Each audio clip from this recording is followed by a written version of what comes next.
Good morning. My name is Rita. I am from CLMT, that is Center for Leadership in Management and Technology. I am pursuing my PhD in Management. I am a NET qualified and I did my MBA in International Business. The topic for today's presentation is from the subject Principles of Management, and the topic is very important, one of the functions of management, that is controlling.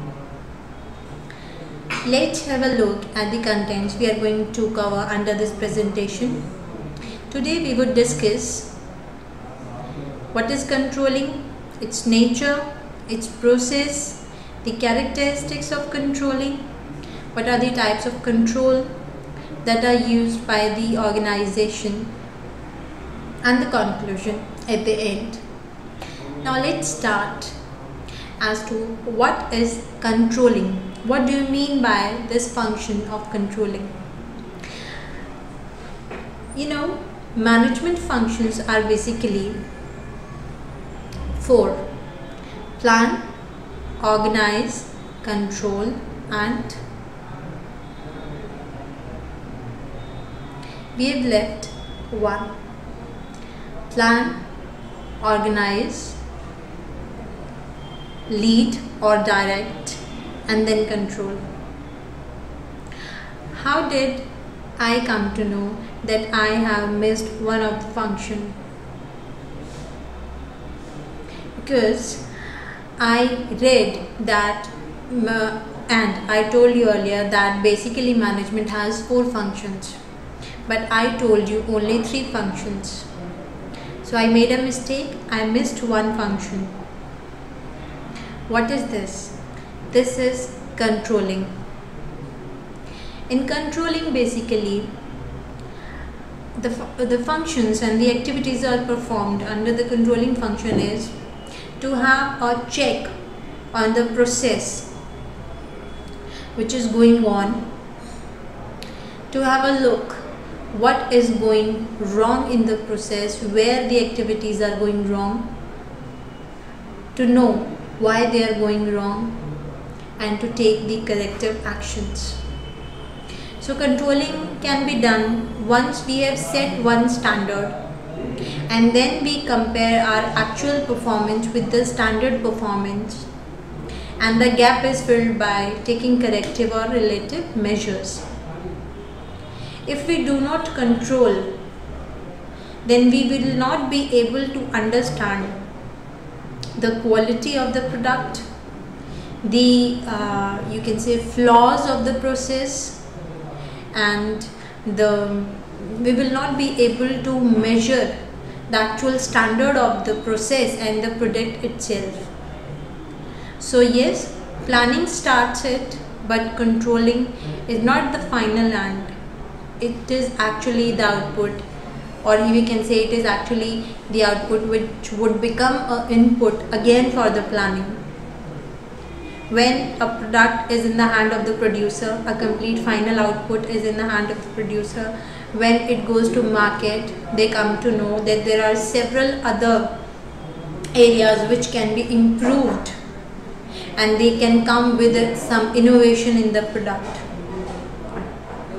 So the planning again starts. So it's a cycle, it actually never stops, but controlling is the last but very important and major function of the complete management process. So let's have a look. It's a process to monitor the performance and to take action to ensure direct result. It actually says that the right thing should happen in right ways at right time. This is actually the major function of the management process, to see what's happening. If it is happening correct, thumbs up. If it's not happening correct, take remedies, take corrective actions at the right time. Time is very important. If you do not take the correct action at the correct time, then it would be a failed project. It ensures that the objectives and accomplishments, they are consistent with one another throughout an organization. What are the features of this function? It is universal. It is applied to all the organizations performing production or services in all the continents around the globe. Controlling is performed. It is a continuous process, I told you. It never stops. It is forward looking. As I told you, controlling gives sometimes it opens the way to new technology, to new processes, to new production plans, to new product, to the innovative product. It involves measurement. Yes, actually the actual output is measured to the standard output to know the gap between the actual output and the measured output. You take measured output, you take a scale, then only you can understand what are the flaws in the gap between what the organization want and what it is actually getting at that time. It is an influenced process. It influences the cycle. It is goal oriented. Now, what are the elements of controlling? Planning, information feedback, delegation of authority, remedial actions. So we can say planning is the basis every time. Although management function starts with the planning function, but planning is done in all the function at all these stages. The plan is actually, there is a master plan, then there are small chunks of plans in performing several activities. So controlling has also its basis in the planning. Delegation is the key. If you cannot delegate the authority and responsibility properly, then it would be very difficult to manage the people and their work at the same time, and to take remedial action. Mistakes are supposed to be there. No system is free from errors. Mistakes can be there. Mistakes can be human mistakes. Mistakes can be machine mistakes. Mistakes would be there. But to take the corrective action at the right time is actually the crux of controlling process. You cannot stop several mistakes, but you can take precautions to bypass that particular area of mistakes. Now, here we have the control process. 4 steps are there. First, you establish the objective and standards. Then you measure the actual performance. Then you compare the results with the objectives and standards, and you take necessary actions. So we can actually see the control processes. You must know, you must have a parameter to measure. Then you measure the ongoing activities or the result. Then you compare it with that scale, and then you find out the gap and you fill the gap by taking necessary actions. Now let's understand each of the steps of this control process one by one. We start with establish objectives and standards. First, you must establish those standards and performance standards basically which you want to get out of the output. What should be the performance of the product? That objective should be established. It should be set.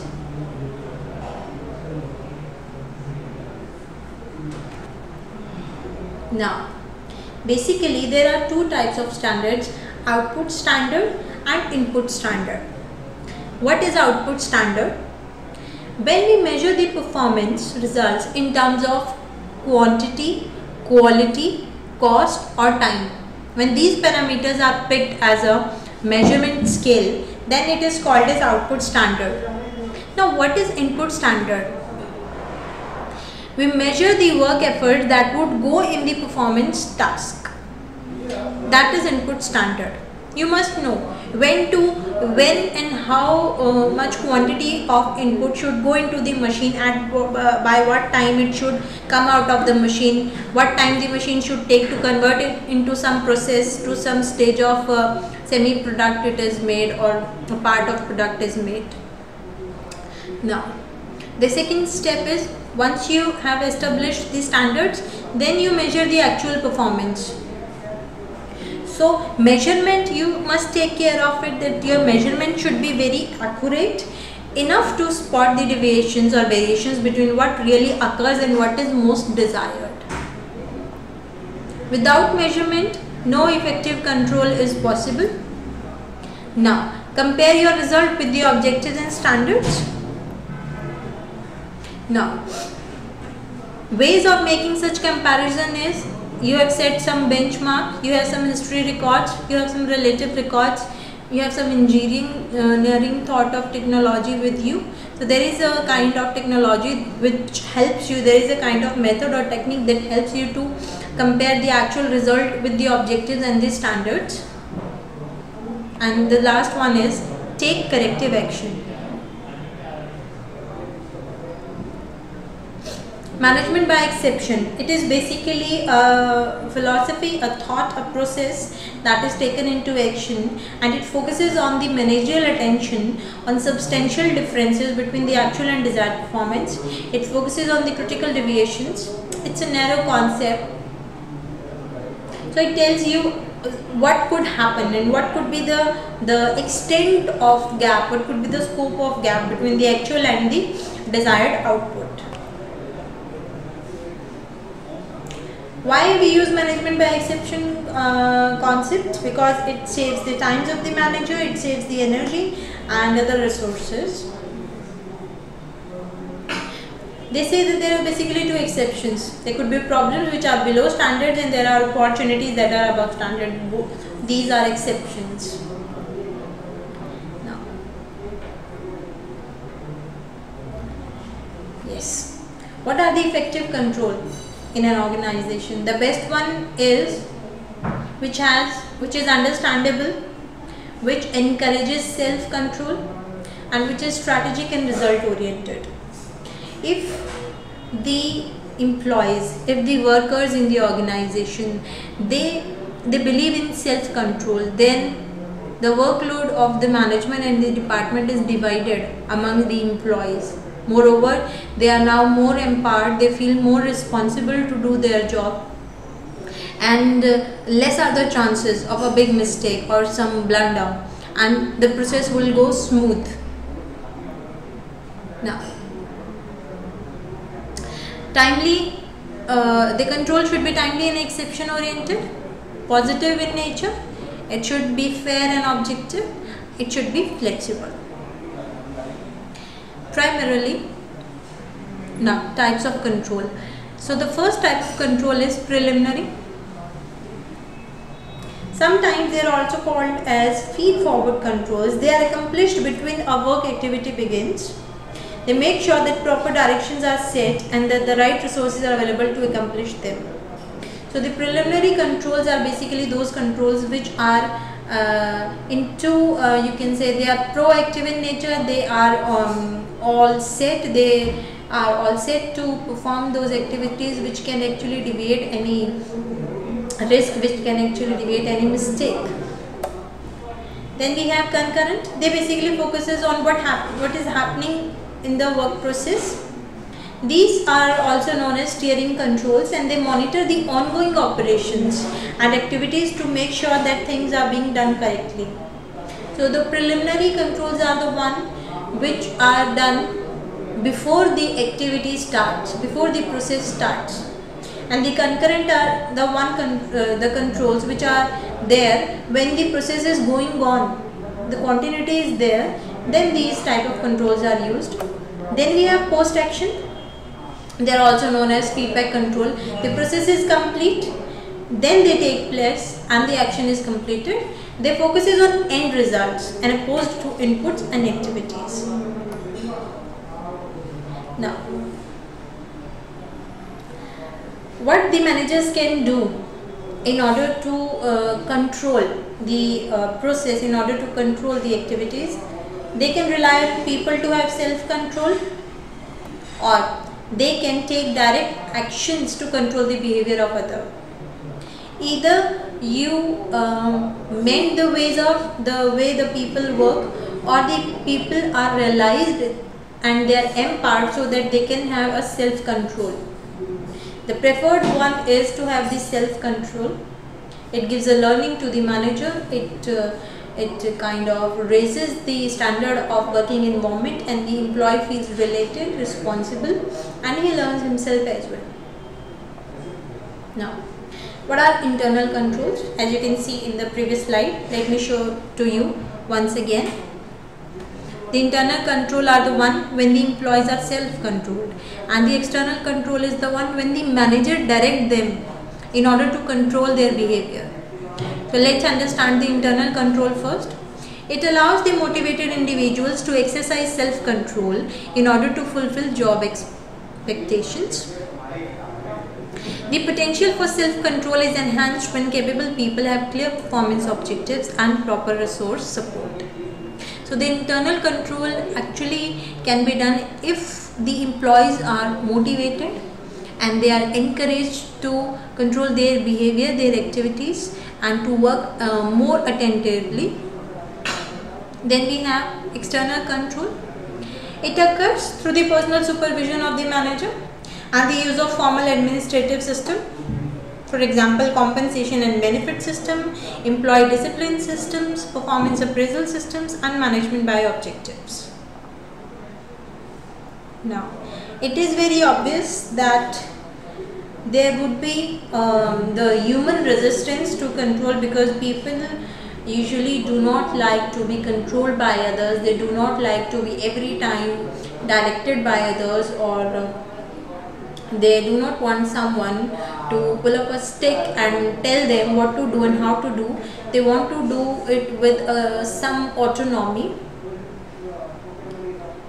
But why? There are few, you can say, factors which you would found in every organization, which actually brings that kind of resistance in the employees' working pattern, and that is ambiguous standards. The standards that are being taken to measure the performance or to control, they are ambiguous in nature, very you can say complex, very doubtful, not able to understand. They are not completely understandable by the employees.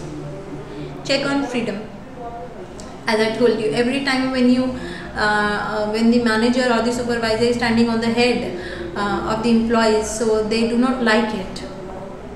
Inaccurate measurements, biasness. The supervisor is people usually, where there are human, there is biasness. You cannot control it 100%. It can be controlled only by self-control of your behavior. Then we have untimely. Time is very important. As I told you, right action should be taken, right direction should be given at the right time.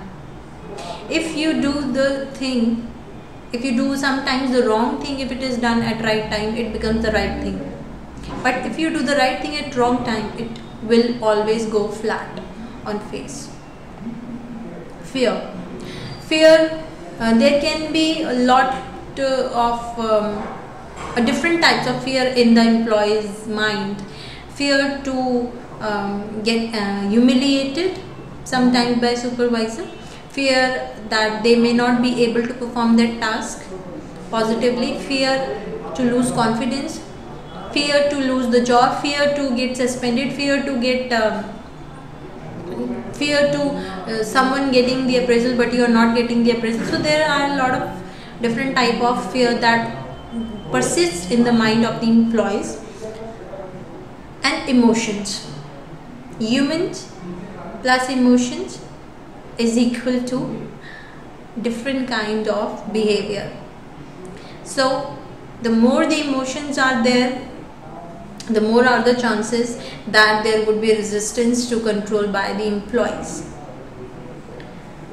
So the manager should take care of it, that all these factors should be taken care of. They should not be repeated. They should not be there in the system. The work environment should be friendly. It should be supportive. In fact, the top management should also take care of it, that the managers who are supervising, the managers who are taking care of the team at the floor, the managers are also trained. They may also get resistance to control sometimes, because they have to handle different a team of different people from different backgrounds and different nature and different behavior. So they must also be given de-stress training, they should be given motivation training, they should be given training on teamwork and how to remove the resistance and to de-stress their team and how they can handle and tackle the problem effectively. So the management should take care of that, so that the control function is controlled very effectively by the team and by the manager, by both of them. Yes, how the manager can overcome the resistance of human. Standards should be established in consultation with the employees. If the standards are not easy, or we can say difficult to understand by the employee, they are not able to follow those standards, then it would be very difficult for them to help or support the control process. So whatever standards are established, the manager should always consult with the employees, and those standards should be set on mutual agreement. Standards should be realistic and flexible. Realistic in the way that they should be easily understandable and they can be easily realized by the employees. They are achievable. If they are real, they are achievable. If you make standards just like on the clouds and they are not achievable, they are not real, and vice versa. Flexible in the way that sometimes the environment changes, the market changes, sometimes the process changes, sometimes the way the employees work, that changes. So your standard should be flexible in such a way that they may be followed at the time when there are few changes. So it should be a little flexible. The manager must focus on overall improvisation rather than faults. Yes, standards are always there to improvise, not to make out the faults. As I told you, humans may make mistakes, sometimes the machine makes mistakes. So we should not be afraid of the mistakes or the faults that are taken place. The manager's job is to overlook. Every time the manager cannot overlook the fault, but yes, the fault is there, then the manager should take care of it, that the corrective actions are taken and the employees are kind of improvised and the process is improvised so that there are no more faults. The management must have faith in subordinates' capacity. You must show the confidence, you must show the faith in your subordinates. If you show that faith in your subordinate that yes, you can do it, we know that you may not make mistakes, and if you do so, you may correct it timely, you may not make a blunder, it may be a small fault or mistake.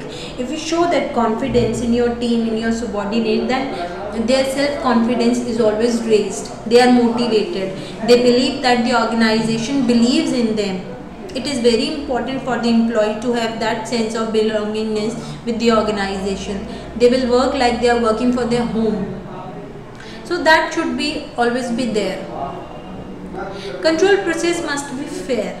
Fair in the sense that control process should help to minimize the risk, to reduce the frequency of faults or errors, and it should not be taken as a negative process, that we sometimes people take it as a negative process, that control process is there to search the faults always. No, control process is there to search the faults so that they can be corrected, and so that there are remedies which will help to reduce the redundancy of errors.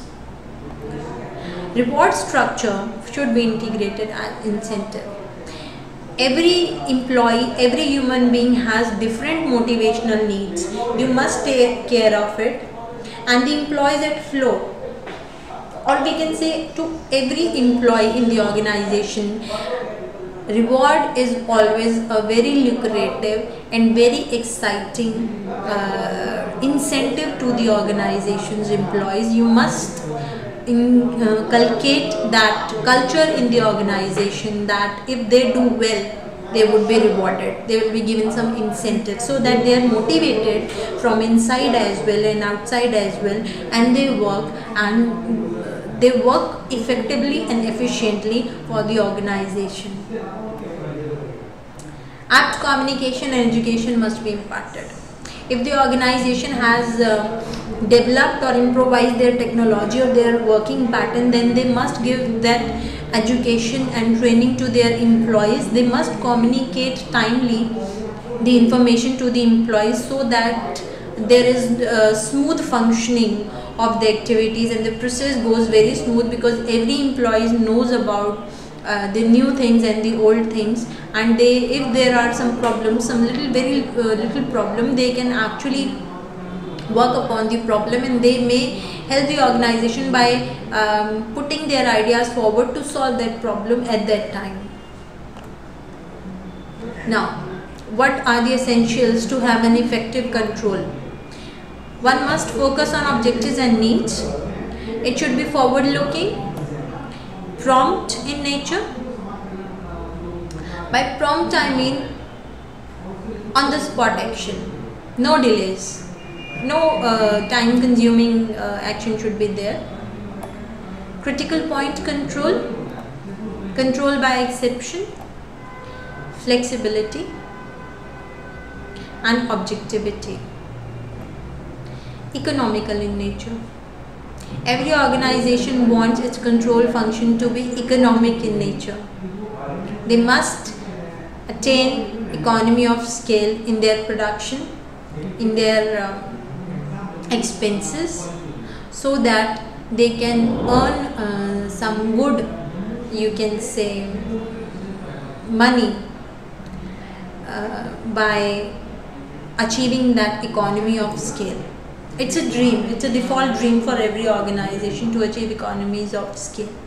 So the control activities and functions should be in such a way that it is economic in nature for the organization, so that the organization can always take those control measures, because they can always afford it for their organization.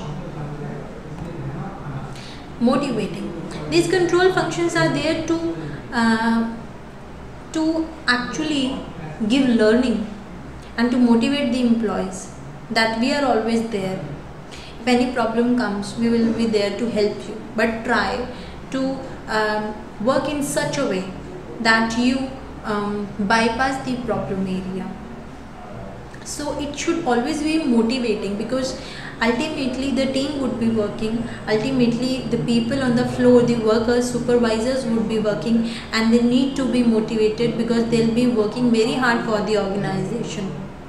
So if you motivate them, they will earn that confidence, they will earn that sense of empowerment, sense of belongingness. They will work towards the organization more than 100%, and that would be again to the organization again itself. So it is a positive investment for the organization to have motivating control measures. Suggestive. Always be open for suggestions. The organization can put several suggestion box. Many of these organizations, they have put several suggestion box at several places on the floor and in the organization. They are open for the suggestion, and that suggestion box should be open at least once a week, so that you can get the prompt actions, you can get the prompt idea that you can use the next week to gain something out of it. And always be open to suggestions. It would give a feeling to the employees that they are heard of, and the organization believes in them, and the organization wants them to give their ideas and share their feelings and share their ideas to the organization, and they will look forward to use those ideas in future, and that would be a contribution from the employee to the organization. So for conclusion, we can say the controlling employees and the work environment help the employees to stay focused on goals which are set by the management. So Controls are placed for the benefit of the employees. Without a controlled organization, there would be chaos. And the management must use the function of control to stabilize employee performance and the work environment. Thank you from my side. Bye.